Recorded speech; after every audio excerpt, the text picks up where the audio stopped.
Arsenal. Your fans don't seem very happy at the minute. Obviously, Mourinho not over the line yet.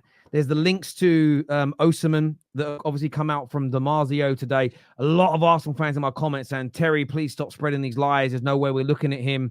In fairness to Damasio, he has stated that all summer that you guys are thereabouts looking at him. He hasn't just sort of said it out the blue.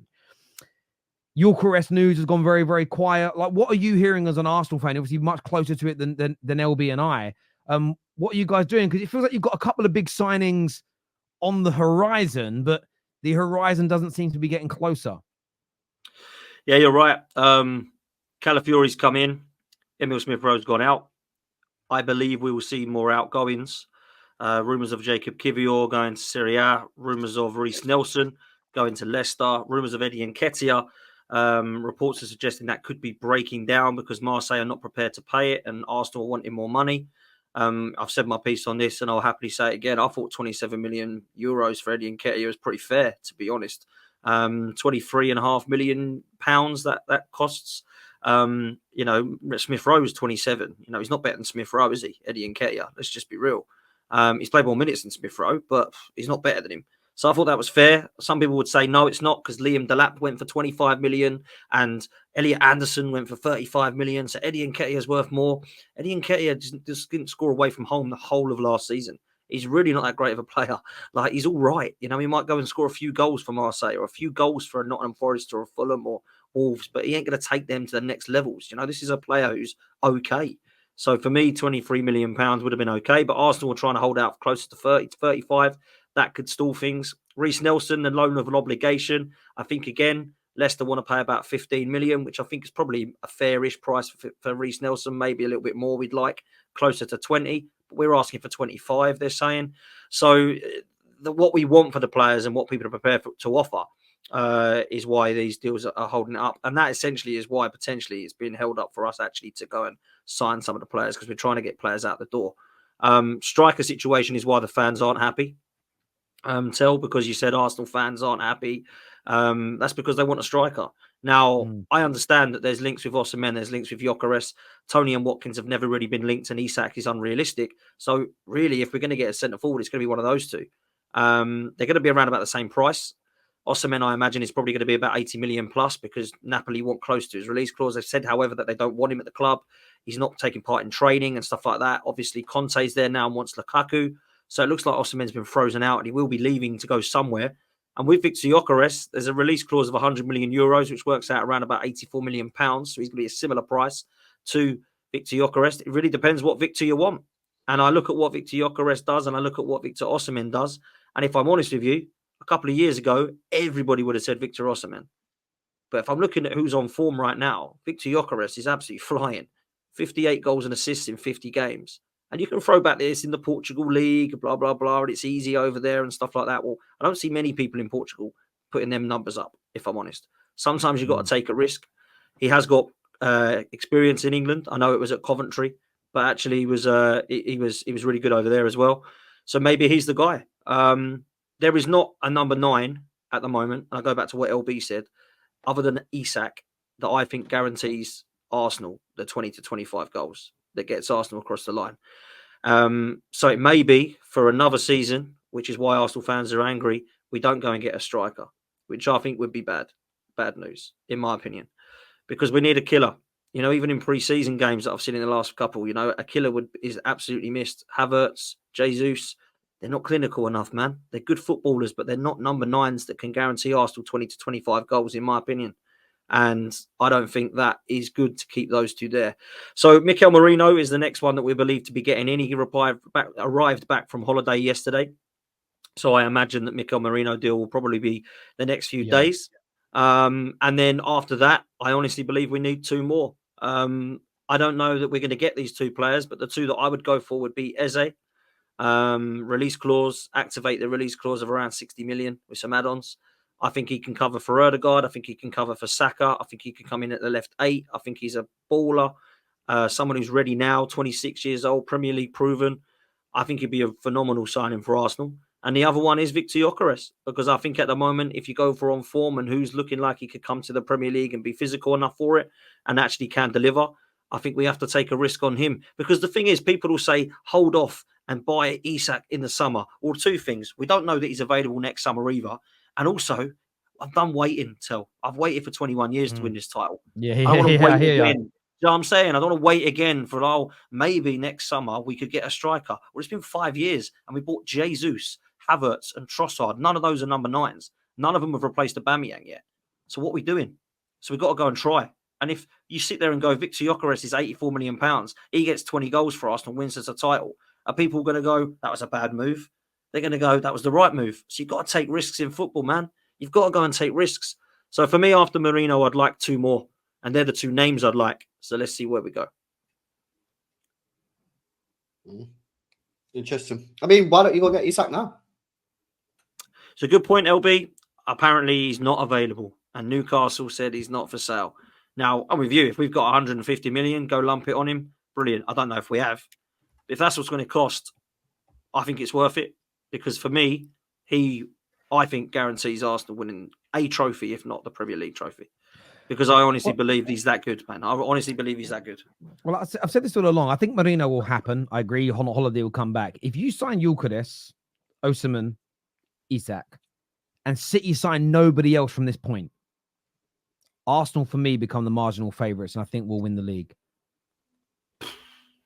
Nah. You don't put them as favourites, bro. Marginal favourites, yes. Nah. Go on, tell. Explain. I'll explain it this way. So, how many points did Arsenal finish behind City last year? 2. 2, and 5 the season before. So they've closed that gap in terms of how close they are. When I say marginal favourites, I'm talking about maybe winning it by a point or 2. And I just feel that if City don't add anything else from this point, so if you, as you've said, you sign no one else now, I think if Arsenal have Calafiori, Moreno, and say Isak or Gyökeres, you add those extra goals, extra strength in midfield, extra strength at the back, I don't see why they couldn't just go slightly better than the last 2 years and pip City to winning the league title. I don't believe they're going to run away with it. I don't believe it's going to be easy, but I do believe they become the marginal favourites to win it this year if City do no more business from this point, just marginally. You know, for me though, Terry, my problem with Arsenal isn't the players; it's they don't get across the line. Mentality. It's their mentality, and this is why, like, you can say, "Oh, look, they'll get these players and they'll get better and better." Like, bro, like they just don't know how to get across the line because they don't win anything, and this is why it all goes back to me to these domestic trophies that they've thrown away for the last couple of years. That I really think that he's made a mistake because it helps build winning mentality. The facts are the facts. The last 2 seasons, Arsenal were in the league. In the lead of the Premier League going into the last 7-8 games, whatever. Both times they failed to win the league. They have a mentality issue. Now, I know last year after the Aston Villa game, they won every game, right? So it's a little bit harsh, but the facts are they still lost that game against Aston Villa. They need, in my opinion, winners. They should be going out there buying 29-year-olds, 30-year-olds who have won trophies. So when they get into match day 30, when they hit April and May, yeah, and these players that have never won anything in their career or have won very little, because Arsenal have a few of these players, and start panicking, some of these players can look at them and go, relax, chill. We can go out here and do this. You know what I mean? Who in that squad, yeah, can realistically stand up and say, don't worry, boys. I've done this before. I've been in this position before. It's going to be fine. Just play our game. Saka's won, what, nothing? Do you know what I mean? What's Martinelli won? Jesus has won stuff, but he wasn't leading the line at City. You know what I mean? Rice has won one Conference League. Yeah, you know what I mean? I just think if you look through the squad hasn't won much. And that's for me why I think they should be focusing on more experienced players that have actually won stuff, got over the line. That's where I think they should be going, because Arsenal are a good team, man. Your team's good. Yeah, you can improve it. Everyone can improve the team, right? But what you lack for me is winners. You lack mentality winners, and the proof is the last 2 years you could have won the league both times, and you didn't. Where I agree with, I mean, listen, I agree with both of you actually in terms of what you've just said as to why Terry has backed up that opinion, is why he thinks Arsenal can win the league with those signings.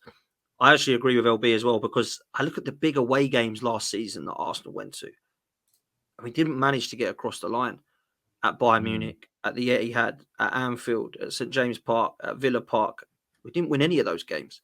And then, but like people laugh at Villa Park and St James Park. There's hard places to go. You don't go there and go, oh, this is a walk in the park. This will be fun. Easy 3 points. We need to go to those games and we need to go to those fixtures and walk away with 3 points, not 1. That's what we need to do next season.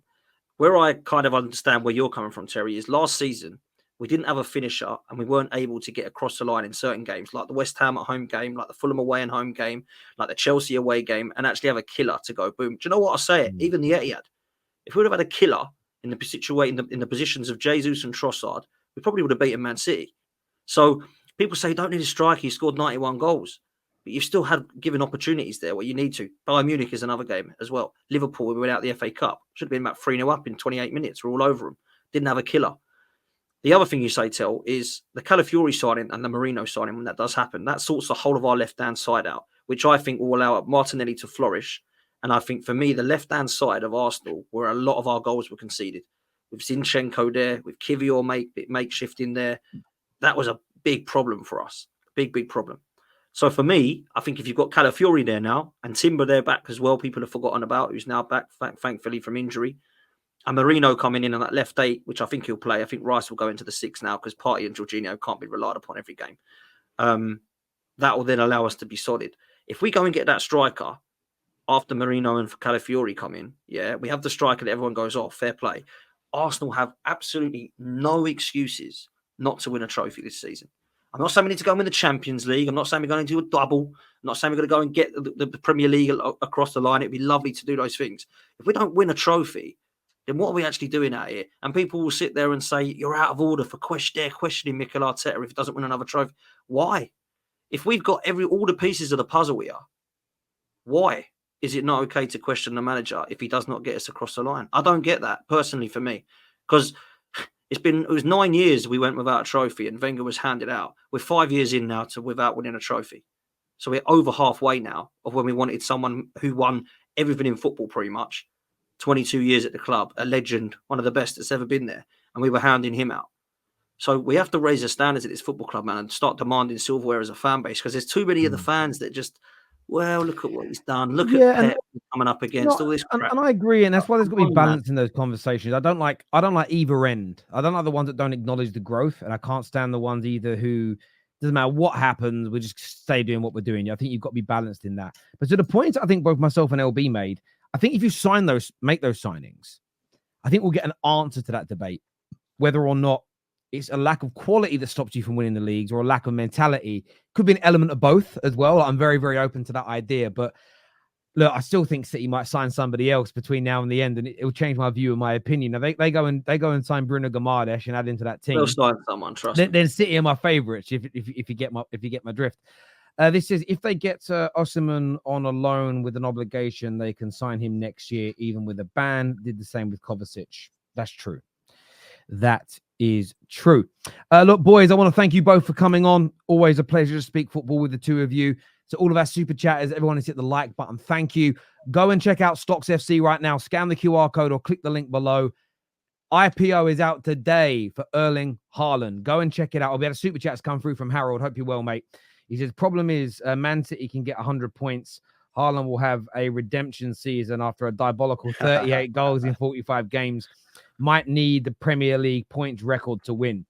But then I think people would also put that into context. If City were to win the league on 102 points and Arsenal got 100 points, then it would be crazy to say sack Arteta, in my opinion. But that's why context is key, and removing it completely is for dullards, and that's not what we try to be on the football terrace.